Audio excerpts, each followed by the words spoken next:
Shame. Do you have to live with it? Is it an emotion? I'm here to share with you how shame is a self-imposed prison and how to unravel shame and set yourself free from it. Hey, everybody, welcome back to this week's episode of Design Your Destiny. And shame is something that has been coming up a lot lately. I notice that I tend to see themes in my work, and I have some ideas around that. Back in my healthcare days, we used to joke around and say that things came in threes. For example, you would rarely ever see a certain type of surgery or procedure that was needed. And if one ever rolled through the door, you're like, okay, there's two more coming. It just seemed to be the way things happened. But I think we can say that, yes, expectations is part of it, but it's not all. But I really want to dive into shame because shame is one of those things that we tend to tuck away inside of ourselves. It is a hidden aspect that we don't like to share. And it takes a lot to come to a place where you love and accept yourself enough that you're willing to talk about the shame that you feel, to acknowledge it, to talk about it, and to look for ways to work through it. Okay, so let me tell you a little bit about my with shame. And I don't mean my personal experience with shame. I mean my experience of working with clients with shame. So for many years, I almost exclusively, did age regression and forgiveness type hypnosis techniques with my clients. And there were a lot of patterns that I saw emerge. And over time, as I grew as a hypnotist, as my experience grew, I brought in other techniques. And now I rarely ever use regression. It's a go-to and it's the right tool in certain situations, but it's not the right tool in all situations. In order for that regression work and that subconscious forgiveness work, and I'm just going to throw a caveat in here that forgiveness, in the way that I talk about forgiveness, is not forgive and forget. That's not forgiveness. That's forgetting. And forgetting is not intelligent when we've learned lessons from our past. But a core component of being able to do effective, lasting regression type work is to have a solid understanding of emotions and what those emotions are telling us. Not only what those emotions are telling us, but if those emotions are based on an accurate perception. Tell me, have you ever been in a situation where someone sent you an email or someone said something to you and you had an immediate reaction, and then you go back later and you're like, gosh, like, why did I say that? Or why did I respond? You didn't really respond, you reacted. Why did I react that way? Because when I look back now, I can see that this person's intention was not to make me feel that way, or I assumed, right? Those types of emotions where we react like that, they're typically not based on accurate perception. We address emotions differently, whether they're based on accurate perception or inaccurate perception. Any emotion based on an inaccurate perception is a completely unnecessary emotion. Any emotion that is based on an accurate perception, if we properly and adequately satisfy that need, because that's what an emotion is, it's telling us that we're out of vibrational alignment with who we truly are and how it is most aligned and optimum for us to operate. That's what an emotion does. If we properly satisfy, that emotion will be fairly quickly resolved. Okay. With the exception of grief. Grief is a different story. And I'm actually thinking about doing an episode around grief in the future. If you would love an episode around grief, comment whether you're watching this on my Facebook page, on YouTube. Comment, let me know you would like that episode about grief.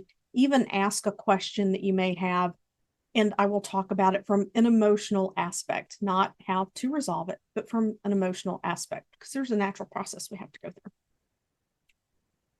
Shame is not an emotion. Okay. We get into these places where something happens in our life and we look back and we have regret, or we feel like we should have done better, we could have done better, that maybe we did do something we didn't intend to do and we hurt someone, or we lost something important. So we have that guilt, right? We can have sadness. We can have a situation where, like, oh my God, I'm going to end up alone because I did this. Anytime that we have a situation that causes any of these other emotions, fear, guilt, sadness, alone, and then we have the thought, I should have known better, I should have done that differently. Shame comes from shoulding all over ourselves. Shame comes from, with hindsight, criticizing ourselves for not having that knowledge in advance, or just for making a bad choice. Sometimes we have the information and we make a choice and it's the incorrect choice, and we go back and say, oh, you know what, I knew better, I shouldn't have done that.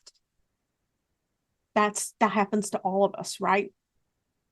It's one thing to reflect and say, okay, I knew I should have done something different.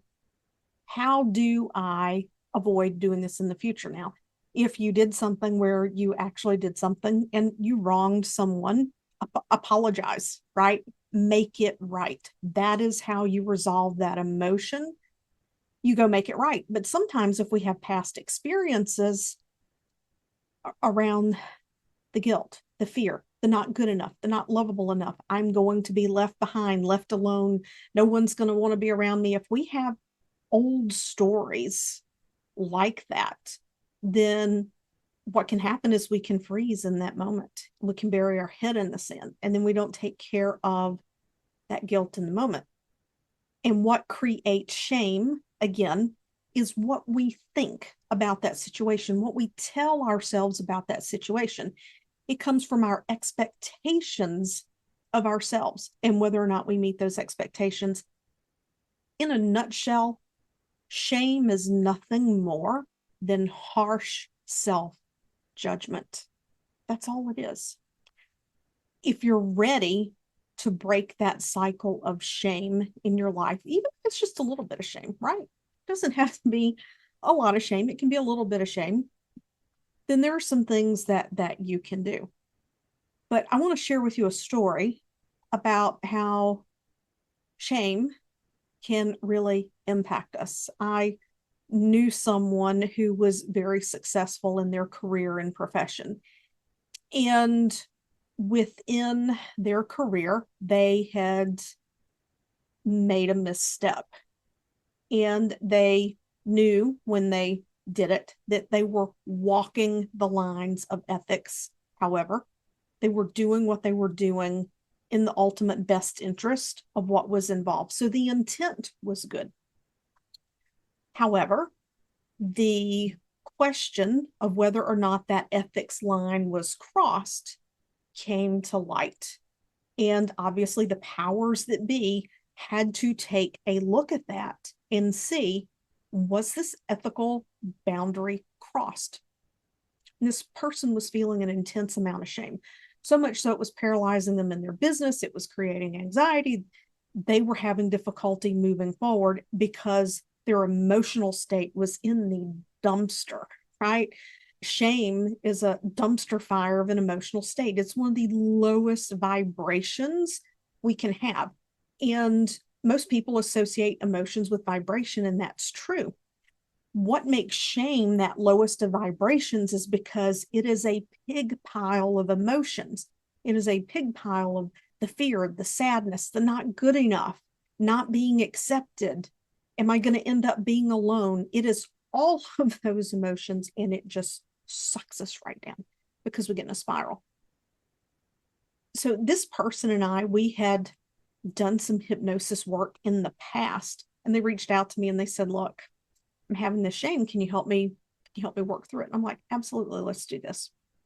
So we did a little bit of parts work.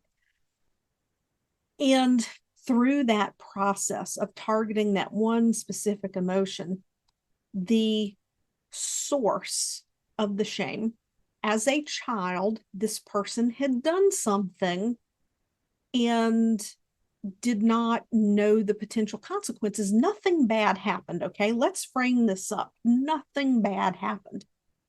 Just like every other child on the planet, we don't always know the consequences or the potential consequences of our actions.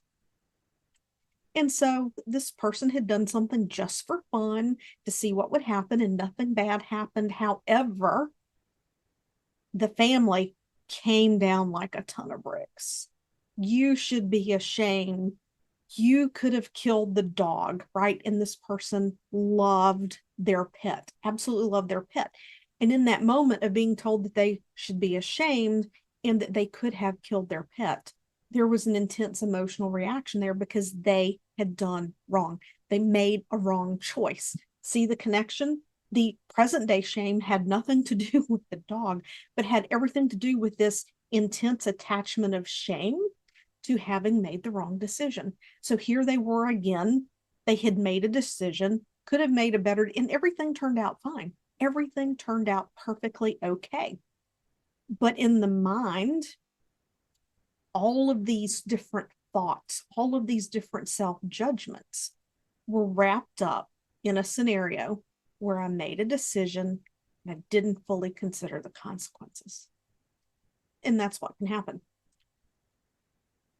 So when you experience shame, what you want to do, I'm going to give you 3 tips here. When you experience shame, what specifically do I feel ashamed about?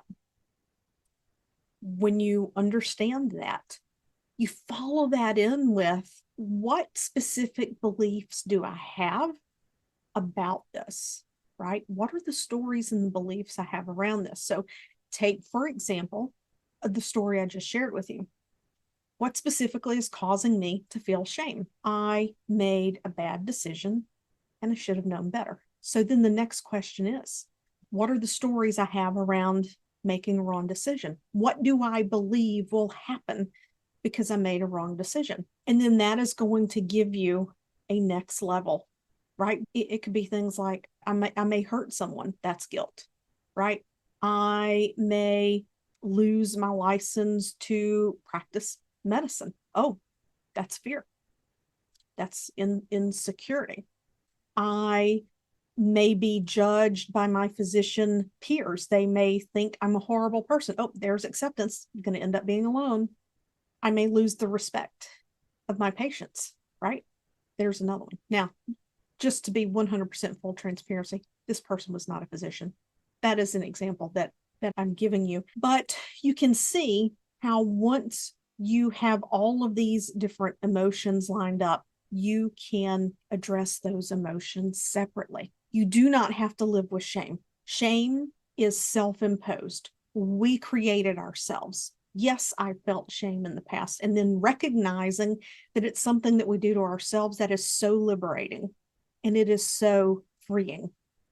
Anyway, I hope that you enjoyed this episode of Design Your Destiny, because when you approach your emotions, your feelings in these situations with a little bit of intelligence in terms of emotional intelligence, like having knowledge of how to impact these things and shift your life, it really opens things up for you, because we're here as humans. We are here to experience emotions. We're spiritual beings, and we're like, hey, I want to come into this human form and I want to experience this wide range of emotions.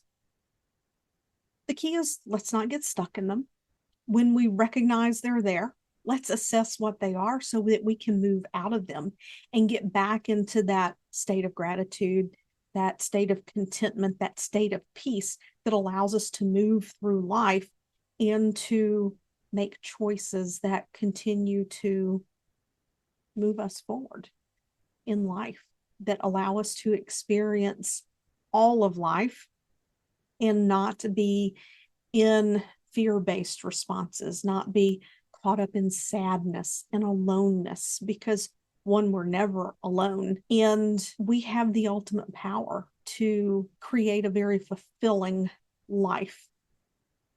It's all in our hands. It's just a matter of understanding what is going on and to not put perfectionist expectations on ourselves.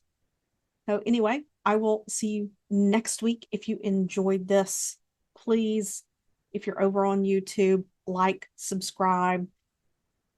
If you feel inclined to leave a review on iTunes, I would love that.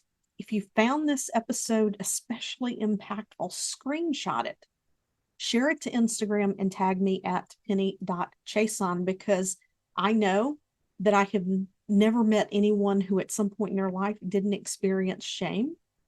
And you don't have to live with it at all. I just gave you the keys to set yourself free from shame.